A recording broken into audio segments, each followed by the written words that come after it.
另外，韓國瑜最近率團去訪問英國，在英國國會時伊出席，你看歡迎酒會時，伊個有致辭咧，咱來聽看賣啊。我用4句話形容我們一位亞洲人、一位台灣人、一位政界的領袖對英國的看法。從亞瑟王的劍到丘吉爾手下的雪茄，到哈利波特的魔法杖，到最近英國國王美國國會的演講，英國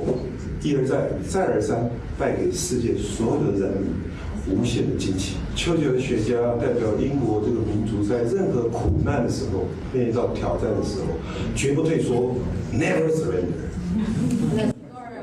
咱頭先聽到韓國瑜用英語講 Never surrender， 這句話是已經過往的首相 Winston Churchill 伊的精神啦。韓國瑜就講到，咱台灣人上驕傲的是台灣的民主制度，當然啦，台灣人會珍惜，也會全力繼續保護。Hello， 我是林仙怡，想要搶先掌握最及時的新聞資訊嗎？趕快訂閱、按讚、開啟小鈴鐺，鎖定華視新聞 YouTube 頻道。